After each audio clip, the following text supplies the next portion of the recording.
Vish, what do you think the situation in Philly is like now? Intense friction between Hurts and Wentz.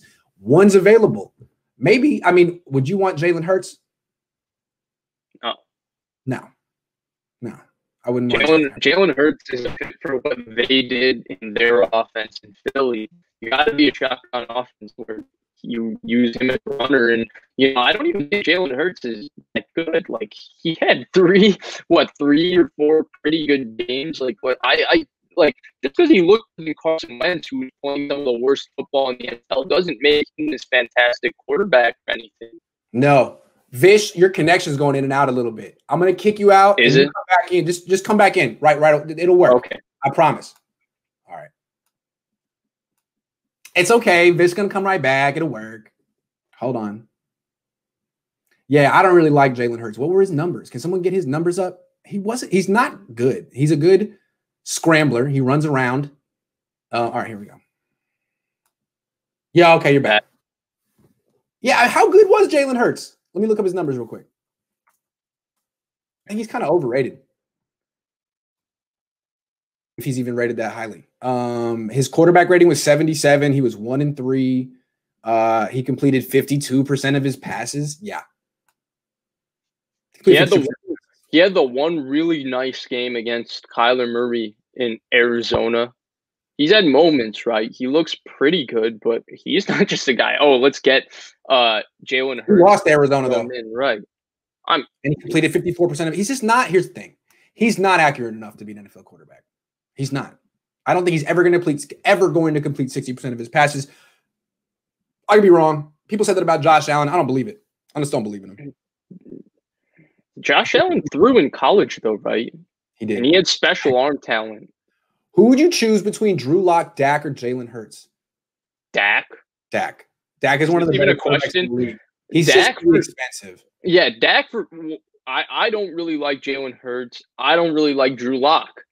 Dak for $50 million is better than both of those guys cheap to me. That's my opinion right now. Yeah. Okay, we got a question from Michael Alina's, but I can't put it on the screen for some reason. There are upgrades out there. Let's be real. No coach in the league is going to win more than 10 games without their starter. Jimmy's shown before injury he was on a downward spiral. Yeah, I don't think that you have to have Jimmy. I think the point about Kyle and his record with Jimmy is that not that he needs Jimmy. He just needs a starter. Yeah. That's the thing. To me, the record with Jimmy is more of it's indicative of who Nick Mullins and CJ Beathard and Brian Hoyer are than it is of who Jimmy Garoppolo is. I think Jimmy Garoppolo is a solid player and Kyle Shanahan is a great head coach, and that's why Jimmy Garoppolo has a great record. It should be more Jimmy Garoppolo has a great record with Kyle Shanahan than it is Kyle Shanahan has a great record with Jimmy Garoppolo, because I think there's a lot of solid mid-tier quarterbacks, like take Derek Carr, for example, who I think is more talented than Jimmy. I saw this. I was like, yeah, I saw this. And I think if you put Derek Carr in this offense, and I think a lot of Niners fans don't want to admit it, but I think Derek Carr would have similar success in terms of wins and losses. He'd be better. I'm sorry. I think he would win a ton of games. His numbers would be fantastic. He would actually be much more efficient throwing the ball. He'd get the ball down the field and outside the numbers. What a concept. He's got a really strong arm. People don't realize how strong Derek Carr's arm is. And he can really move. Carr to Ayuk? Yeah, dude, he would be really good.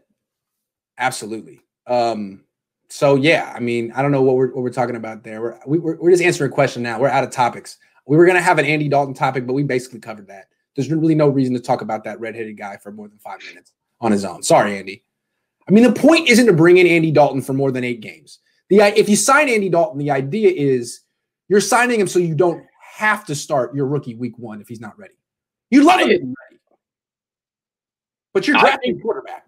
Okay, I think with a healthy roster, if Andy Dalton is only making $8 million and it's a 1 or 2 year deal, and you have a fully healthy roster with Kyle Shanahan coaching, I think Andy Dalton could make the playoffs.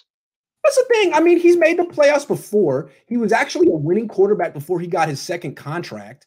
And he did it with multiple different coordinators. Absolutely. Yes. Yep. So I think he could. Hold on. I wanted to look at how much he was paid last year. Hold on. I don't think you would have to even pay him that It was much. $5 million. Is that what he made with all? I'm pretty sure. I'm pretty sure it was $5 million. Cap number was 3. He might have gotten a little extra money somehow, some way. But dude, 1 year, $3 million? Yeah, come on. I mean, like, you give him this defense, this run game, and these weapons, he couldn't miss, dude. He's not that bad. He throws a pretty good ball, actually. I think he spins it decently. He's not bad at all. Not bad. He had similar numbers to 2019 Jimmy Garoppolo in years past when he had AJ Green, Mo Sanu, Marvin Jones, and Jay Gruden, who was fine then and got a head coaching job calling the plays, or Hugh Jackson. And he wasn't, I mean, first of all, he was 4-5 this year as a starter in Dallas.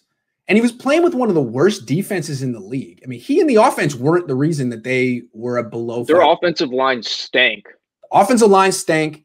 The defense was terrible, and he still went 4-5. It seems to me that basically he won a lot of games his first 5 years in the league. Then he got his second contract and started making 9-10% of the cap. He's not good enough to justify that. And he started to become a losing quarterback. Well, it's all about the price point, in my opinion. So yeah, I mean, and it's not like the 2019 Bengals had any or 2019, 2020 Bengals had any talent. And we've all agreed, right, that Andy Dalton isn't the type of guy that's going to elevate a roster. We're just saying don't elevate anything. Just come in here for super cheap with this great roster and great play calling and just do your job. And I think Andy Dalton is a starter in the NFL to do that job.